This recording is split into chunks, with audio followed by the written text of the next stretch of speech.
আমাদের আজকের আলোচনার বিষয় কার্বক্সিলিক অ্যাসিড ও এস্টারের নামকরণ।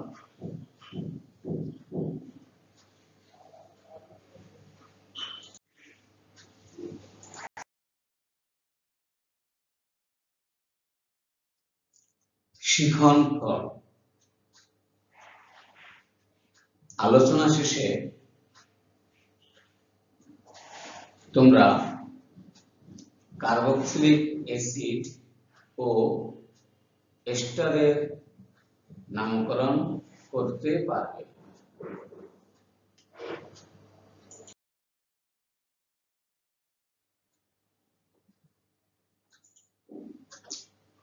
প্রথমে আমরা কার্বক্সিলিক অ্যাসিডের নামকরণ শিখব।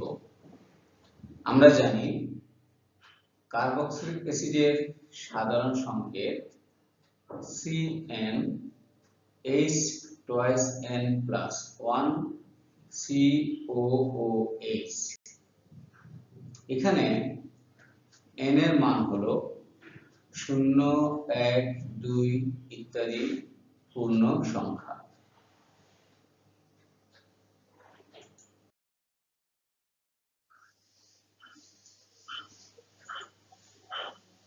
কার্বক্সিলিক অ্যাসিডের সাধারণ সংকেত CnH2n+1 COOH। এখন n এর বিভিন্ন মান যদি বসানো হয় তাহলে যে অ্যাসিডগুলো পাবো তা আমরা এখন দেখব। n সমান 0 হলে সংকেতটি দাঁড়ায় HCOOH এবং n সমান 1 হলে সংকেতটি হবে CH3COOH।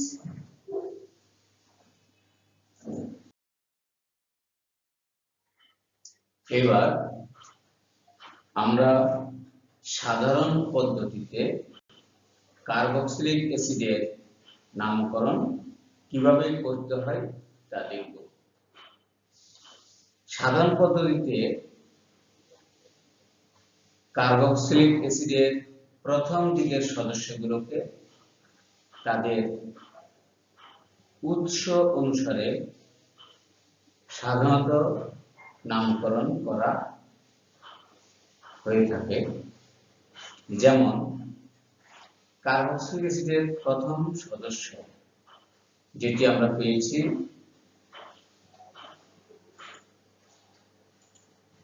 HCOOH, এর নাম ফর্মিক অ্যাসিড।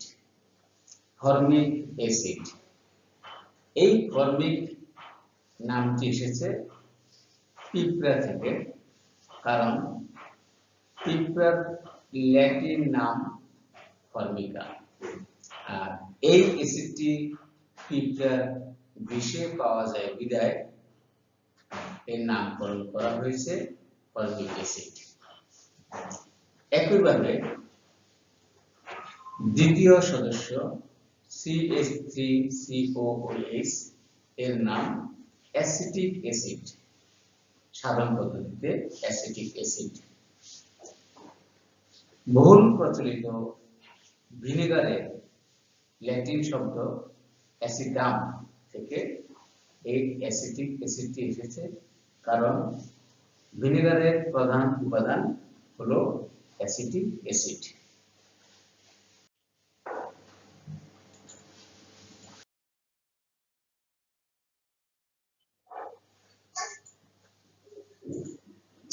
এবার আমরা আন্তর্জাতিক বা IUPAC পদ্ধতিতে কার্বক্সিলিক অ্যাসিডের নামকরণ নিয়ে আলোচনা করব। এই পদ্ধতিতে অ্যালকেনকে মূল ভিত্তি ধরে কার্বক্সিলিক অ্যাসিডের নামকরণ করা হয়। এক্ষেত্রে অ্যালকেনের ই বাদ দিয়ে ওআইসি ওইক অ্যাসিড যোগ করে নামকরণ করা হয় অ্যালকানোয়িক অ্যাসিড। অ্যালকানোয়িক অ্যাসিড যেমন কার্বক্সিলিক অ্যাসিডের প্রথম সদস্য HCOH এর নাম মিথানোয়িক অ্যাসিড।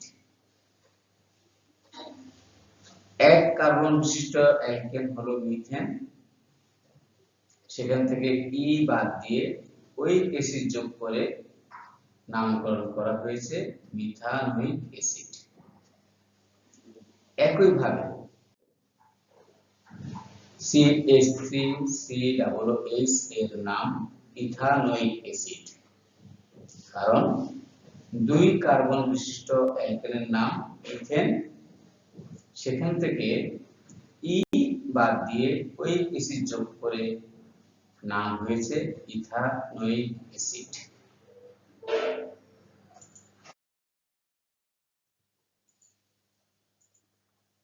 এখন আইউপ্যাক পদ্ধতিতে নামকরণের বিভিন্ন নিয়ম নিয়ে আমরা আলোচনা করব। নিয়ম 1, কার্বক্সিলিক মূলককে এক ধরে দীর্ঘতম কার্বন শিকলকে সংখ্যায়িত করতে হবে। যোগের যে প্রান্তে কার্বক্সিলিক মূলকটি থাকুক না কেন, সেই কার্বক্সিলিক মূলকের কার্বনকে এক ধরে দীর্ঘতম কার্বন শিকলটিকে সংখ্যায়িত করতে হবে। উদাহরণ 1 আমরা দেখতে পাচ্ছি যে এই যৌগটিতে কার্বক্সিলিক মূলকের কার্বনকে এক ধরে পরবর্তী দীর্ঘতম কার্বন শিকলকে সংখ্যায়িত করা হয়েছে এবং এক্ষেত্রে দীর্ঘতম শিকলে 4টি কার্বন রয়েছে। দ্বিতীয় কার্বনে রয়েছে একটি মিথাইল প্রতিস্থাপক বা শাখামূলক, ফলে এই যৌগটির নাম হলো 2-মিথাইল বিউটানোয়িক অ্যাসিড। 4টি কার্বন থাকার কারণে নাম হয়েছে বিউটানোয়িক অ্যাসিড।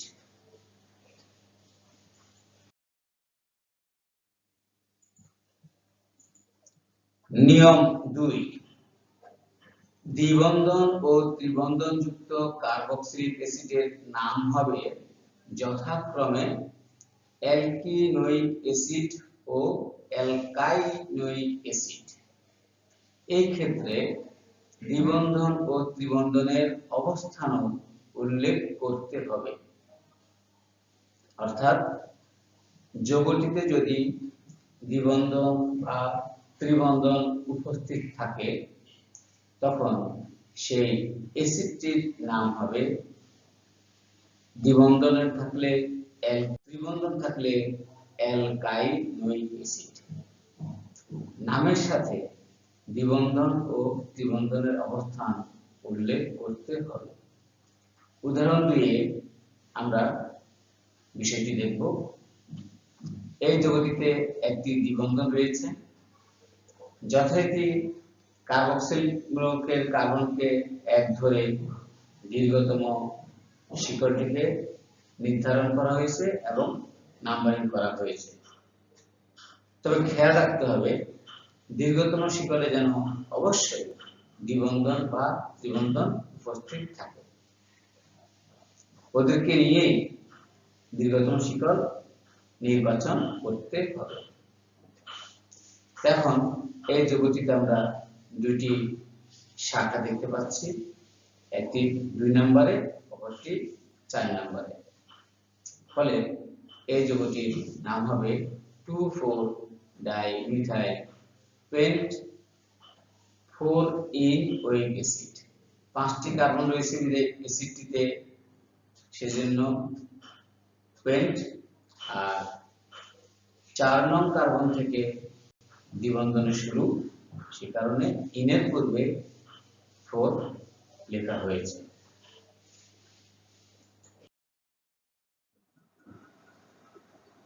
উদাহরণ 3, এই যৌগটিতে লক্ষ্য করলে দেখা যায় যে একটি ত্রিবন্ধন রয়েছে এবং একটি কার্বক্সিলিক মূলক রয়েছে। এখন আমরা দীর্ঘতম শিকলটিকে এমনভাবে নির্বাচন করব যাতে ত্রিবন্ধনটি দীর্ঘতম শিকলের মধ্যেই পড়ে। সেই হিসাবে আমরা নিয়ম মোতাবেক কার্বক্সিলিক মূলকের কার্বনকে 1 ধরে ত্রিবন্ধন যুক্ত দীর্ঘতম শিকল নির্ধারণ করলাম এবং যথারীতি নাম্বারিং করলাম। এবার দেখতে পাচ্ছি দ্বিতীয় কার্বনে রয়েছে একটি মিথাইল মূলক এবং তৃতীয় কার্বনে রয়েছে একটি ইথাইল মূলক। যেহেতু মূলকগুলোকে তাদের ইংরেজি নামের আদ্যক্ষর অনুযায়ী সাজিয়ে লিখতে হয়, সেই হিসাবে আগে ইথাইল মূলকের নামটি লেখা হয়েছে 3-ইথাইল, তারপরে মিথাইল মূলকের নাম লেখা হয়েছে 2-মিথাইল। দীর্ঘতম শিকলে 5টি কার্বন রয়েছে বিদায় মূল শব্দ পেন্ট। ত্রিবন্ধনের অবস্থান চতুর্থ কার্বন থেকে শুরু হয়েছে বিদায় 4 আইন এবং সবশেষে ওয়িক অ্যাসিড। অর্থাৎ যৌগটির সঠিক নাম হলো 3-ইথাইল 2-মিথাইল পেন্ট 4 আইন ওয়িক অ্যাসিড। উদাহরণ 4 যদি আমরা দেখি, এটিতে কার্বক্সিলিক মূলক রয়েছে, একটি দ্বিবন্ধন রয়েছে, আবার ত্রিবন্ধনও রয়েছে। ফলে এক্ষেত্রে আমাদের দীর্ঘতম শিকলটি হবে কার্বক্সিলিক মূলক সহ যে শিকলে দ্বিবন্ধনও থাকবে ত্রিবন্ধন থাকবে, এরকম আমরা দীর্ঘতম শিকল নির্বাচন করব। ঠিক সেই হিসাবে এই যৌগটিকে নাম্বারিং করা হয়েছে। যথারীতি এই শাখাটি দ্বিতীয় কার্বনে, সে কারণে মিথাইল মূলকটি দ্বিতীয় কার্বনে বিদায় 2-মিথাইল। আর দীর্ঘতম শিকলে যেহেতু 6টি কার্বন রয়েছে, সে কারণে মূল শব্দ X, 2-ইন 4-আইন ওয়িক অ্যাসিড। আমরা জানি যে যদি কোনো যৌগে দ্বিবন্ধন ও ত্রিবন্ধন একই সাথে উপস্থিত থাকে, সেক্ষেত্রে যৌগের নাম হয় ইন আইন। অর্থাৎ ইন আগে লিখতে হবে, আইনটি পরে লিখতে হবে। এভাবে আমরা এই দ্বিবন্ধন ত্রিবন্ধন যুক্ত কার্বক্সিলিক অ্যাসিডের নামকরণ করতে পারি।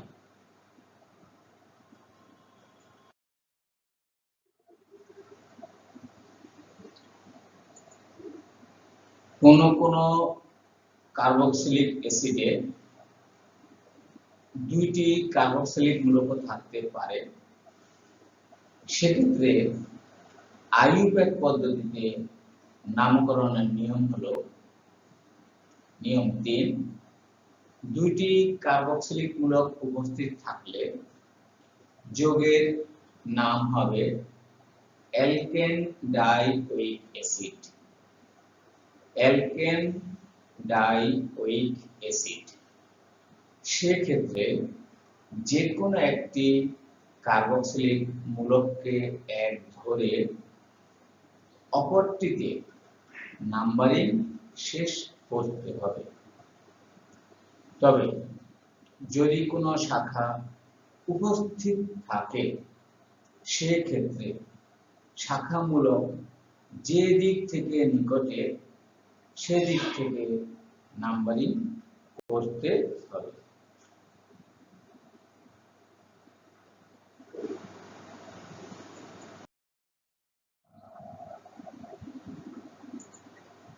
উদাহরণ 5, এই যৌগটিতে দুইটি কার্বক্সিলেট মূলক রয়েছে। যেহেতু আমরা একটু আগে জেনেছি, যদি কোনো যৌগে দুইটি কার্বক্সিলেট মূলক উপস্থিত থাকে, সেই যৌগের নাম হবে অ্যালকেন ডাইওয়িক অ্যাসিড। সেই হিসাবে এই যৌগটিতে কার্বন সংখ্যা হলো 2 এবং আমরা জানি 2 কার্বন বিশিষ্ট অ্যালকেনের নাম ইথেন। সে কারণে এই যৌগটিকে আমরা বলবো ইথেন ডাইওয়িক অ্যাসিড। ইথেন ডাইওয়িক অ্যাসিড, এটিকে সাধারণ পদ্ধতিতে বলা হয় অক্সালিক অ্যাসিড। এবার আমরা উদাহরণ 6 দেখি। এই যৌগটিতেও দুটি কার্বক্সিলিক মূলক রয়েছে। এখন এক্ষেত্রে নাম্বারিং এর করার সময় আমাদের খেয়াল রাখতে হবে যে কোন দিক থেকে নাম্বারিং শুরু করলে শাখা মূলকটিকে আমরা নিকটে পাব। আমরা যদি ডান দিক থেকে শুরু করতাম তাহলে শাখাটি পেতাম 1 2 3 4, 4 নম্বরে পেতাম। আর নিচ থেকে শুরু করাতে শাখাটিকে পাচ্ছি দ্বিতীয় কার্বন। এই কারণে এই যৌগটির সঠিক নাম্বারিং হবে নিচ থেকে 1 2 3 4 5 সেভাবেই করে দেখানো হয়েছে। ফলে এই যৌগটির নাম হলো 2 মিথাইল পেন্টেন 1,4 ডাইওয়িক অ্যাসিড। এখন 1,4 এই অবস্থান দুটো না লিখলেও চলে। কোন কোন বইতে এই কার্বক্সিল মূলক দুটির অবস্থান দেখানো হয়নি, না দেখালেও চলবে। সেক্ষেত্রে নাম হবে পেন্টেন ডাইওয়িক অ্যাসিড। আর কেউ যদি লিখে থাকো তাতেও ভুল হবে না।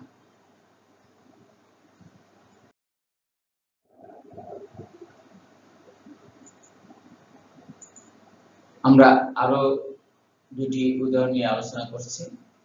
উদাহরণ 7, এই যৌগটিতে দুটি কার্বক্সিলিক মূলক রয়েছে, আবার দ্বিবন্ধন ও ত্রিবন্ধনও রয়েছে। যথারীতি এই যৌগটিকে নাম্বারিং করা হলো যে দিক থেকে দ্বিবন্ধন বা ত্রিবন্ধন নিকটে, সেদিক থেকে নাম্বারিং করা হলো এবং এই যৌগটির নাম হলো 2 মিথাইল। যেহেতু দীর্ঘতম শিকড়টিতে 7টি কার্বন রয়েছে, সেই কারণে মূল শব্দ হেড। 2 ইন দ্বিবন্ধন অবস্থান সূচক সংখ্যা, 4 আইন ত্রিবন্ধনের অবস্থান সূচক সংখ্যা 4 এবং 17 ডাইওয়িক অ্যাসিড। এই দুটি কার্বক্সিলিক মূলকের অবস্থান সূচক সংখ্যা। যেটি বলছিলাম, এই দুটি না লিখলেও চলবে, লিখলেও অসুবিধা নেই। ফলে এই যৌগটির সঠিক নাম 2 মিথাইল হেপ্ট 2 ইন 4 আইন 17 ডাইওয়িক অ্যাসিড বা শুধু ডাইওয়িক অ্যাসিড। উদাহরণ 8, এটিতে আমরা দেখতে পাচ্ছি যে বিভিন্ন ধরনের শাখামূলক রয়েছে। ব্রোমাইন রয়েছে, মিথাইল রয়েছে, ইথাইল রয়েছে। এক্ষেত্রে আমরা এখানে নিচ থেকে নাম্বারিং শুরু করেছি 1 2 3 4 5 6। সেটা ইথাইল মূলক, মিথাইল মূলক, ব্রোমিন, ব্রোমো মূলক। এগুলোকে ইংরেজি বর্ণমালা ক্রম অনুসারে সাজাতে গিয়ে প্রথম ব্রোমিন এসেছে, 4 bromo 2 ethyl 3 methyl X 3 in 1,4 dioic acid. এভাবেই আমরা খুব সহজে দ্বি-যোগের নামকরণ করতে পারব।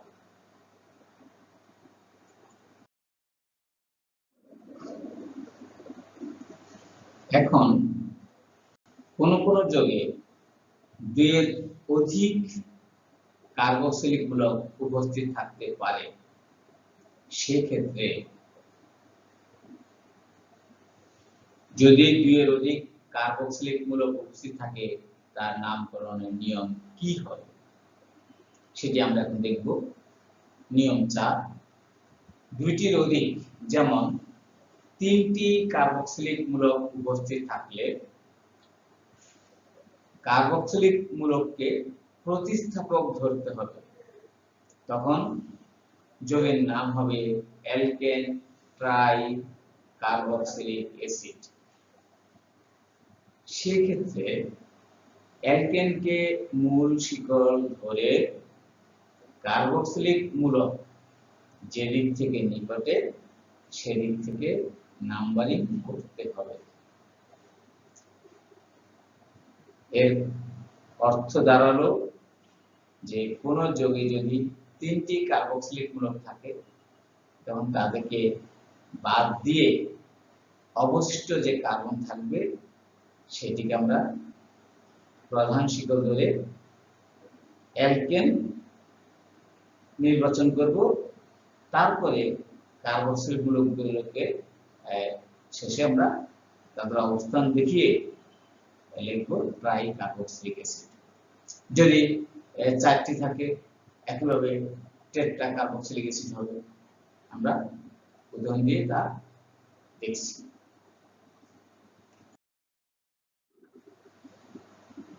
যেমনটি একটু আগে বলেছিলাম যে যদি 3টি থাকে তার নাম হবে ট্রাই কার্বক্সিলিক অ্যাসিড।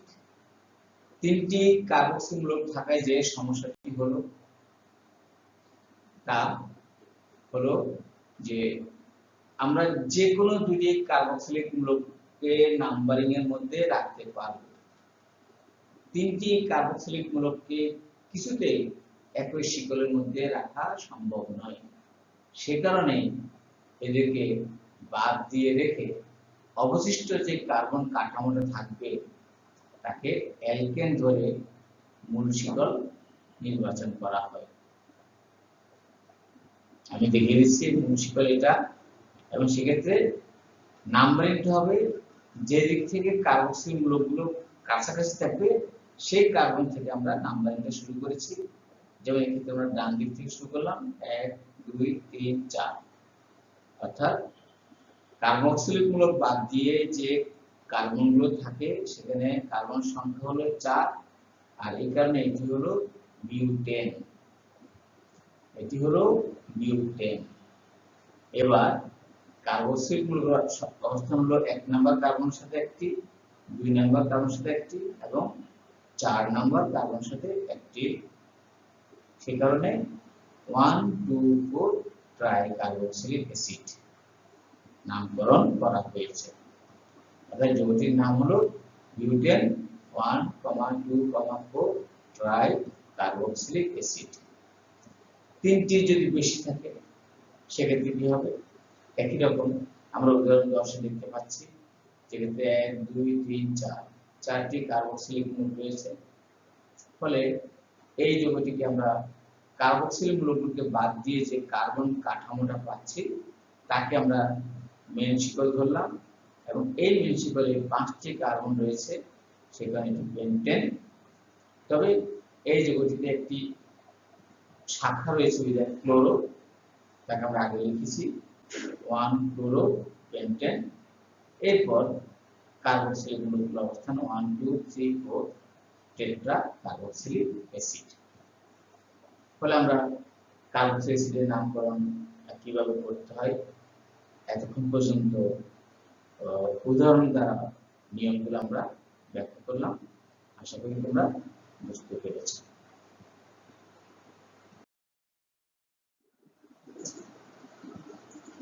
সুপ্রিয় শিক্ষার্থীবৃন্দ, এতক্ষণ পর্যন্ত আমরা কার্বক্সিলিক অ্যাসিডের নামকরণগুলো দেখেছিলাম।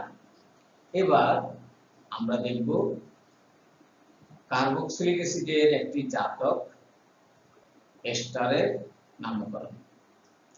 এস্টার যৌগের সাধারণ সংকেত হলো RCOOR। এখানে এই দুটো আরই হলো অ্যালকাইল মূলক, যার সংকেত CnH2n+1। n এর মান 0 থেকে শুরু করে যে কোনো পূর্ণ সংখ্যা। এই অ্যালকাইল মূলকদ্বয় একজাতীয় হতে পারে, আবার ভিন্ন হতে পারে।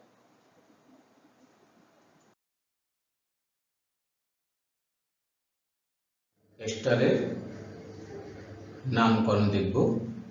প্রথমে সাধারণ পদ্ধতিতে কিভাবে নামকরণ করা হয় তা দেখব।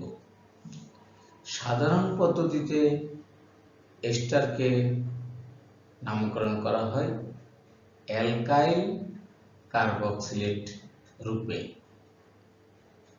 এখানে অ্যালকাইল মূলকটি হলো এস্টার মূলকের যে অ্যালকাইল মূলকটি রয়েছে সে অ্যালকাইল মূলক, আর কার্বক্সিলেট হবে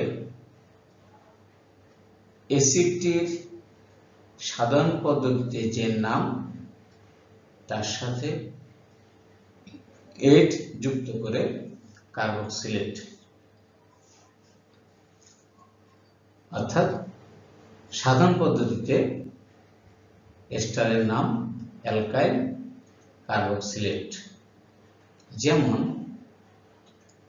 আমরা যে প্রথম সদস্য এস্টারের যদি দেখি HCOOCH3, এর নাম মিথাইল ফরম্যাট। এখন এই মিথাইল মূলকটি এস্টারের সাথে রয়েছে যে অ্যালকাইল মূলক সে মিথাইল, আর এক কার্বন বিশিষ্ট কার্বক্সিলিক অ্যাসিডের প্রথম সদস্য হলো ফর্মিক অ্যাসিড। সেই ফর্মিক অ্যাসিডের ইক অ্যাসিড বাদ দিয়ে তার সাথে যুক্ত হয়েছে এট, সেই হিসাবে নাম হয়েছে ফরম্যাট।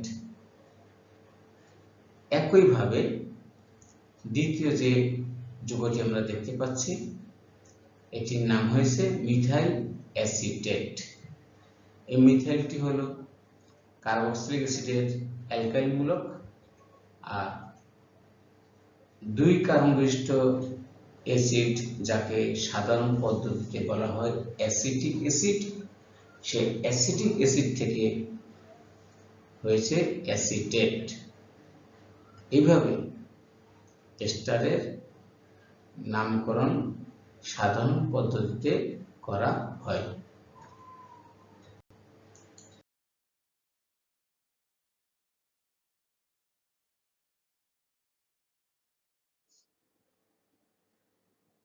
এবার আমরা IUPAC বা আন্তর্জাতিক পদ্ধতিতে এস্টারের নাম। IUPAC পদ্ধতিতে এস্টারকে বলা হয় অ্যালকাইল অ্যালকানয়েড। এই অ্যালকাইল মূলকটি যথারীতি এস্টারের অ্যালকাইল মূলক, আর অ্যালকানয়েড হলো যে কয়েক কার্বন বিশিষ্ট অ্যাসিড সেখান থেকে ইক অ্যাসিড বাদ দিয়ে এইট যুক্ত করে অ্যালকানয়েড নামটি এসেছে।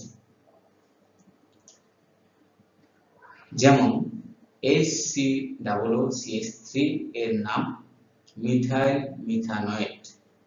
মিথাইল মূলকটি কার্বক্সিলিক অ্যাসিডের অ্যালকাইল মূলক এবং এক কার্বন বিশিষ্ট কার্বক্সিলিক অ্যাসিডের আন্তর্জাতিক পদ্ধতিতে নাম হলো মিথানোইক অ্যাসিড। আর যেহেতু এটি একটি এস্টার, সে কারণে মিথানোইক অ্যাসিডের ইক অ্যাসিড বাদ দিয়ে তার সাথে এইট যুক্ত করে মিথানয়েড নামকরণ করা হয়েছে। দ্বিতীয় যে যৌগটি রয়েছে সেখানে আমরা দেখতে পাচ্ছি এস্টার মূলকের সাথে যে অ্যালকাইল মূলকটি রয়েছে সেটি একটি মিথেন মূলক, আর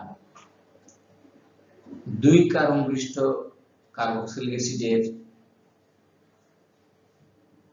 আইউপ্যাক পদ্ধতিতে নাম হলো ইথানোয়িক অ্যাসিড, আর সেই ইথানোয়িক অ্যাসিড থেকে এসেছে ইথানয়েড।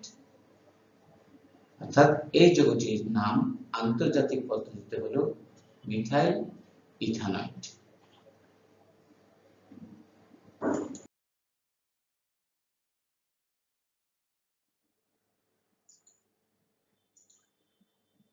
আমরা আরো একটি উদাহরণ দেখছি। এই যৌগটিতে অ্যাসিডের যে শিকল তার সাথে শাখামূলক যুক্ত রয়েছে। এই সকল ক্ষেত্রে যথারীতি কার্বক্সিলেট যে আয়নটি রয়েছে সে আয়নের কার্বনকে 1 ধরে দীর্ঘতম কার্বন শিকলকে নাম্বারিং করা হয়েছে। সেই হিসাবে মিথাইল মূলকটি অবস্থান রয়েছে 2য় কার্বনের সাথে, এবং এই যৌগটির নাম হলো প্রথমে এস্টার মূলকের যে অ্যালকাইল মূলকটি রয়েছে মিথাইল, সেই মিথাইল মূলকটির নাম আগে লেখা হয়েছে, তারপরে এই প্রতিস্থাপক যে মিথাইল মূলকটি রয়েছে মূল শাখার সাথে সে 2 মিথাইল, এবং মূল অ্যাসিডটিতে 4টি কার্বন রয়েছে বিধায় তার নাম হয়েছে বিউটানয়েড। অর্থাৎ এই যৌগটির নাম হলো মিথাইল 2 মিথাইল বিউটানয়েড।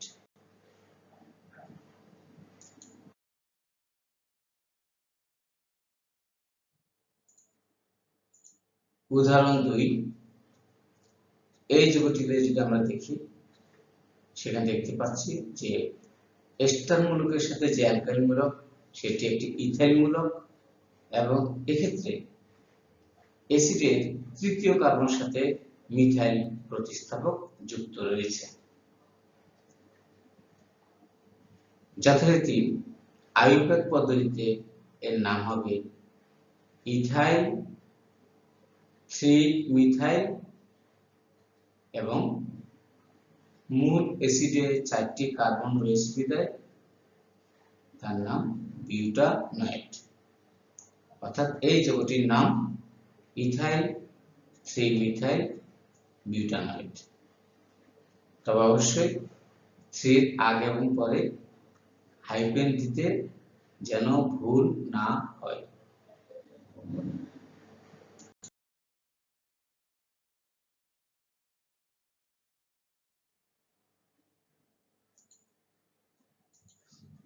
উদাহরণ 3, এই যৌগটিতে আমরা অনেকগুলো শাখা দেখতে পাচ্ছি। এখানে দেখতে পাচ্ছি এস্টার মূলকের সাথে রয়েছে একটি ফিনাইল মূলক, এবং মূল শিকলে অ্যাসিডের সেখানে 2 ধরনের প্রতিস্থাপক রয়েছে, একটি ইথাইল এবং অপরটি মিথাইল। যে মূলকটি সেটি আমরা প্রথমে লিখব, এটি ফিনাইল, ফিনাইল, এরপরে ইথাইল এবং পরে মিথাইল সাজিয়ে লিখতে হচ্ছে। যেহেতু ইথাইলের ই এবং মিথাইলের এম, এর মধ্যে ই এর অবস্থান আগে, যাকে আমরা বলি আলফাবেটিক্যালি সাজানো, এই কারণে মিথাইলের আগে ইথাইল লেখা হয়েছে। তাহলে এই যৌগটির নাম হলো ফিনাইল 2 ইথাইল 3 মিথাইল পেন্টানয়েড। 5টি কার্বন রয়েছে, 1 2 3 4 5, এই কারণে নাম হলো পেন্টানয়েড।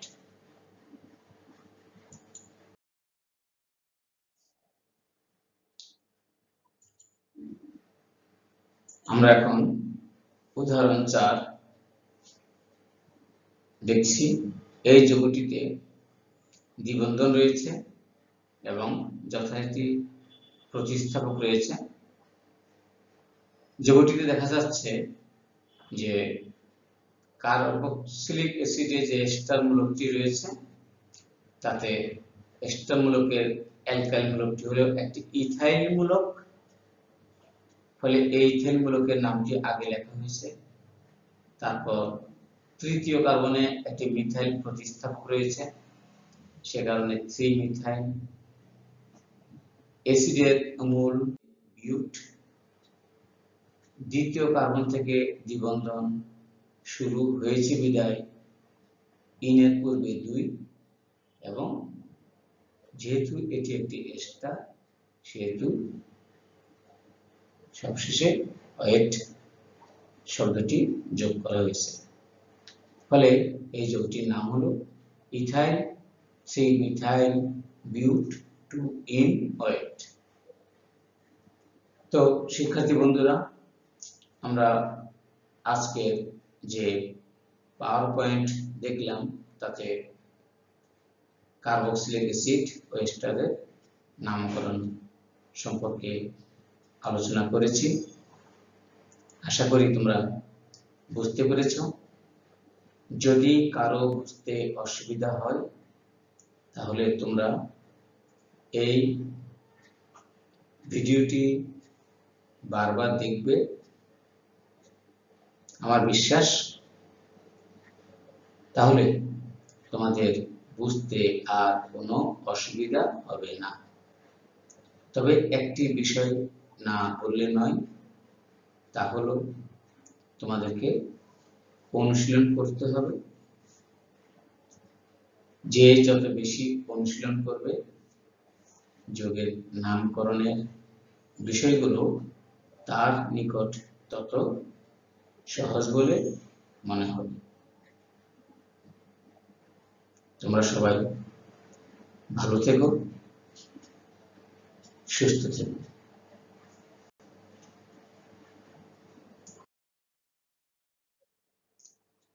তোমাদের সবাইকে ধন্যবাদ জানিয়ে আজকের ক্লাস এখানে শেষ করছি।